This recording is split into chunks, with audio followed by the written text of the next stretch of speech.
Kartina, good morning. Good morning. It is, and good morning to all of you. It's so good to be with you in person. We haven't seen each other in person since 2019. Oh my God. Just, did anything happen in the last couple of years? At all, nothing? Really? No? No. No? But it's great to see you. It's so good to see you too. I know we, what was it? A public space conference or something? It was, in Philadelphia. In Philadelphia, where I live. You're living now in Miami. Thanks for being here. Sorry, I brought Hurricane Ian with me. Sorry about that. But no, we were told about this, and we were like, wait a second, that's gonna be my co-host on the stage? Like, Sign me Lynn, up. are you kidding me? Absolutely. So welcome. Yeah, this is great. Yay. So this is called intentional welcoming, and I'm gonna click through some of these as we go. I know I looked up, it's right in front of me, it's fine. But basically, you know, we're here for you, and we're here to talk about public space, because when we're welcome in a city, it's really all about the spaces that we move through every day as people, in places between buildings. I mean, this is what we do. This is our jam. Yeah, I mean, when I think about feeling intentionally welcome into space, like public space is what comes to mind, right? Our parks, our libraries, our community centers, even our streets and alleyways can be places where we experience an intentional welcome. Yeah. So how does that feel to you? So we want to put this question sort of to ourselves to start with, and the audience in person and online. What does it feel like to you to feel welcome in a space, right? So when was the last time that you really felt welcome in a place, and why?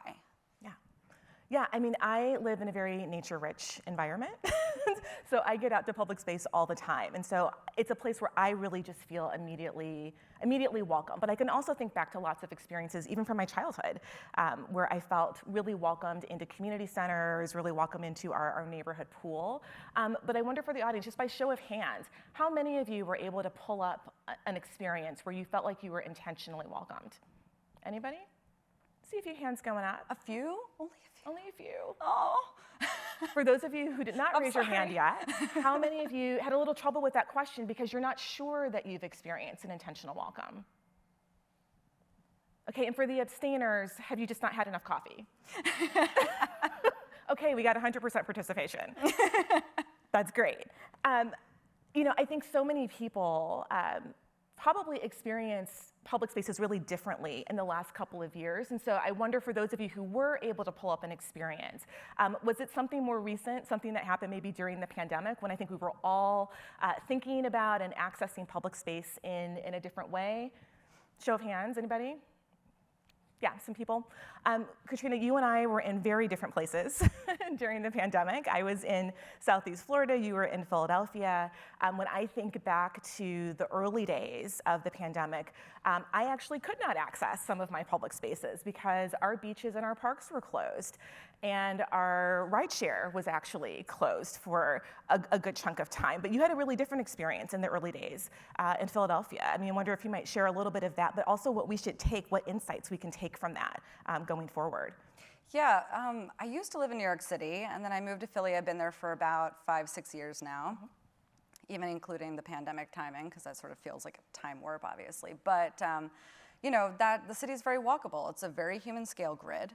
You know, there are parks evenly spaced pretty much throughout the entire city, and you know, I mean, not wild areas like larger parks, but really just, you know, small green space was still accessible. But also, of course, like most cities, you know, we took full advantage of the streets and started making parklets and closing them down entirely, so that way, you know, restaurants and the economy could continue in such a way. But it became, you know, I mean, places to gather. I mean, this is exactly what we talk about all the time. This is what people have been advocating about for years. So how do you make a proper commons? How do you make a gathering space where people feel comfortable coming to that place in public to meet and see each other and spend time? And you know, it's funny because I think in some cases, I think for a lot of people until very recently, we thought of it as like a luxury. That's right, an amenity. Right? That's exactly. Right. It's like something extra, like, oh, well, you have the extra time to go and sit in a plaza and just like have a nice time and see people, right? Or that the plaza itself is an extra, 100%. right? Like it's an amenity for some people, but doesn't really have to be for everybody. Yes, exactly. And I think that, you know, of course, when it's stared in the face with a lack of space, the lack of connection, that lack of like good feelings, then suddenly we want it. Then suddenly we're changing regulations in order to make it easier for people to put these places where otherwise there was controversy and lots of barriers to entry that right. made it almost impossible in some cases.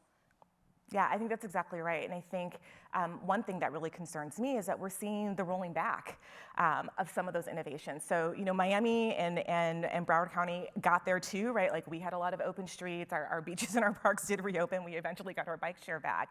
But I think in many communities, you're seeing folks start to regulate things like the streeteries, right? Or try to end them. They're rolling back on play streets. They're rolling back on open streets. And I think now is not the time to be rolling back on anything. Now is actually the time to be rolling forward and actually doubling down on our investments in the public realm. Whenever I hear someone say the phrase, oh, we need to get back to pre-pandemic normal, right? Normal. We need to return to normal.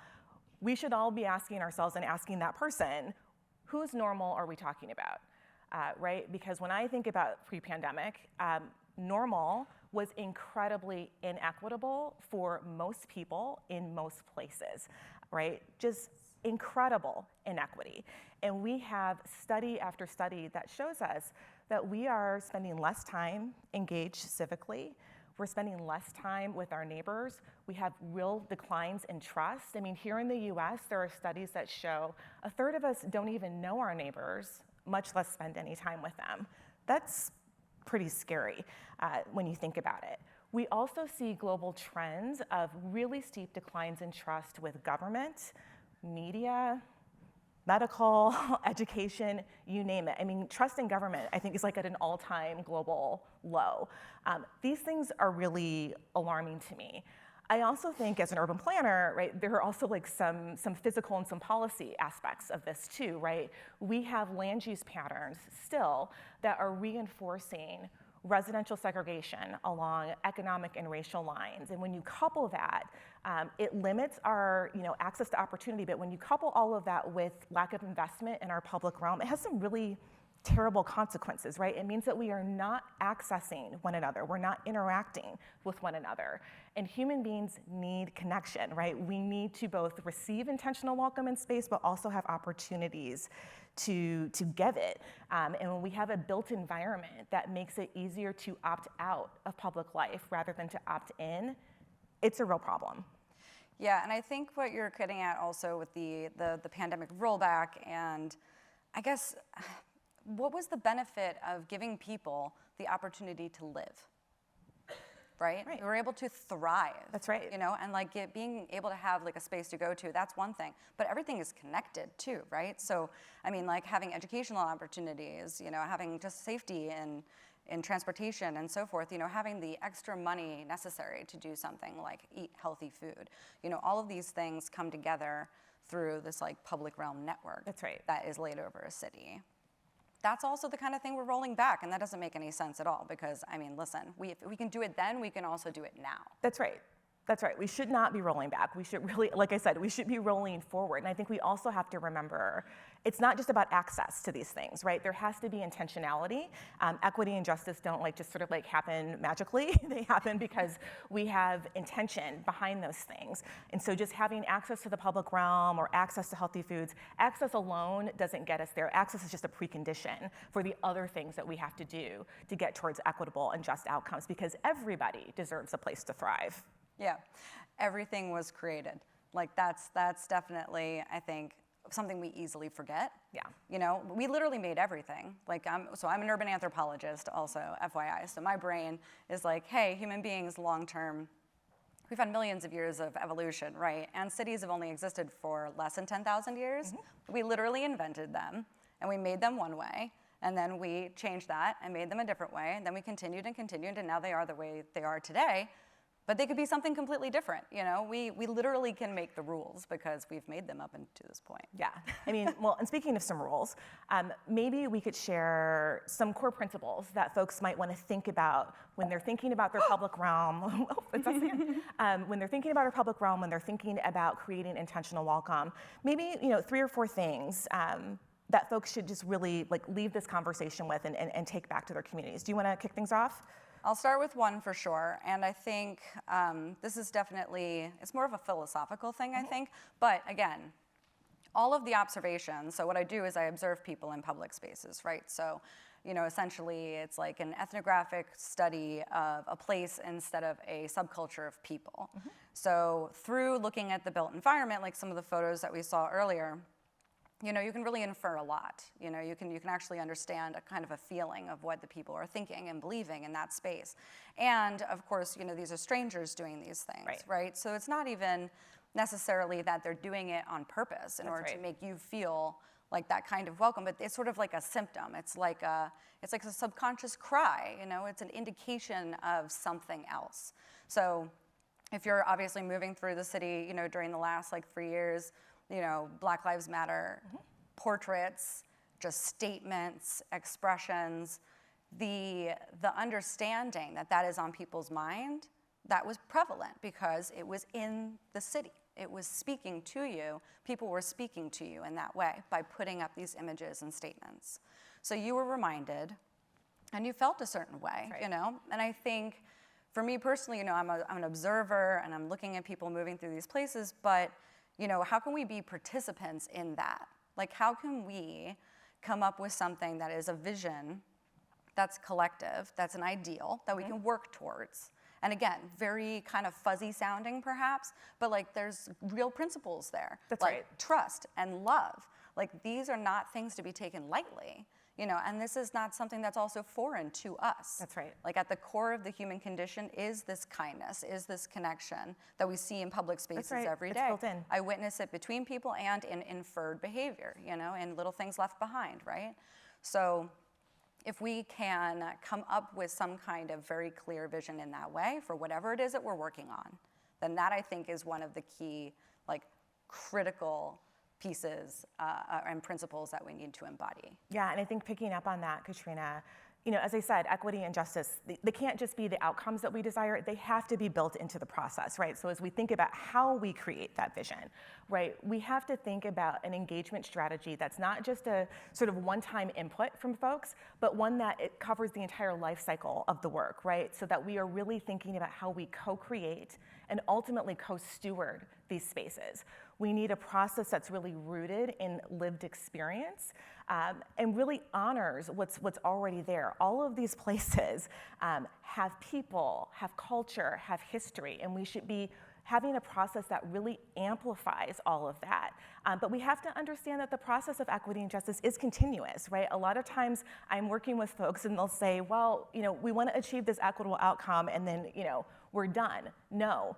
The work of equity and justice is actually never done, and the work in our public spaces is never done. So I think a core principle I hope folks walk away from is that process and continuous. And I want to be clear, it's hard work, okay? I've been working in this field and focused on equity and justice for a long time. It's really hard, but it's worthwhile to do because if we fundamentally believe that everyone deserves a place to thrive, and we know the power that our public realm, our commons, can have to facilitate that, then we've got to put in that work, and we've got to put in that work continuously and bring more folks along with us in that process to create that vision. Yeah, and a lot of the work that I do is specifically around gender equity, just because of that sort of bucket that exists between humans, if you want to label it in that way. Our cities for the last 5,000 years, the really major cities that have existed, have always been dominated by men. And so if you think of it in that way, everything you see outside in any city around the world was made by only 1/2 of our species. And it's actually technically a little less than half. Sorry, guys. But in all seriousness, that leaves out an entire half of our species, right? Just to start with. Right. Just to start with. But then you narrow all the rest of the buckets down of demographics and so forth. There are so many people that have been completely left out of the conversation, let alone the actual creation. That's right. Or consideration, right? They've been completely disregarded. So what would a city look like if everyone could actually make it? That's right. That's right. And we also have to talk about money. Oh, yeah, sorry. Right? Right? These things actually don't always happen for free, right? We need to have real investments in an equitable public realm. And we, again, need to think about the life cycle. Somebody said yesterday, we should be thinking generationally, and I could not agree more. That is true for our public realm. Budgets are reflections of values. My personal budget is a reflection of my value. Our city's budget is a reflection of values. budgets reflect values. So we need budgets that reflect the importance of an equitable public realm. We cannot have thriving, equitable communities without a thriving, equitable public realm. And so we have to have a budget process, again, that is inclusive, that makes significant investments, not just in the rehab of a place or the creation of a new place, but also in maintenance.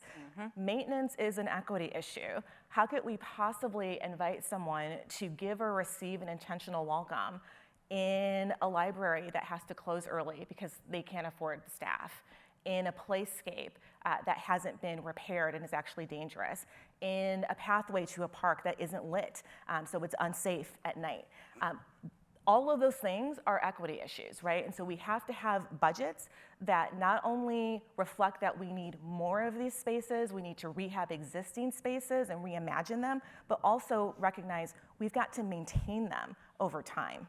And focusing on the places that have been completely neglected. Exactly. To get everyone intentionally neglected, yeah, in order to get everybody on the same plane in That's that right. way. I mean, like, it's really, I guess what we're saying is it's not rocket science. So, but also I think going back to some of the regulations rolled back during the pandemic too, the other principle I'll add is the right to the city. That's right. And I think that, you know, again, somewhat amorphous of a concept, but in all actuality, it's just about participation. And it's about allowing, from that top down to bottom up combination, allowing the people on the ground to alter their built environment to also suit their needs. You know, and I think that that's often left out of the conversation because obviously there are a lot of reasons for regulations. Right. I am not an architect.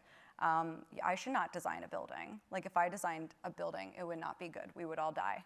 Like, it would be bad. There's a reason for people to have good technical qualifications, regulations, a lot of safety involved. It's a huge beast. A city is a giant thing. It is basically an ecosystem that we have created for ourselves on this planet and for each other. So yes, there are prescriptions that need to exist in that system. But at the same time, like any ecosystem, you know, a fallen log, you know, in a forest, rotting and then providing the nutrients necessary and so forth, it doesn't have to be perfectly manicured. That's right. Right? It doesn't have to be precisely designed. Like, you have to allow the room for that messy bottom-up, like, everyday creation. That does happen every day. It really does. I mean, sometimes it's just trash or putting up a poster or moving furniture around and cars and everything else in the spaces that we move through.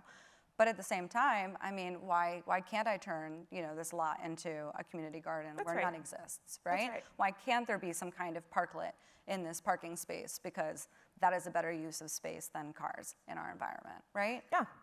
If there's a need, at least allow for some kind of trust-building input system that is going to let the people communicate that need and understand that it will be taken seriously to the powers that are in charge of that situation. Yeah, and I think you just hit on a really important point, which is about trust, right?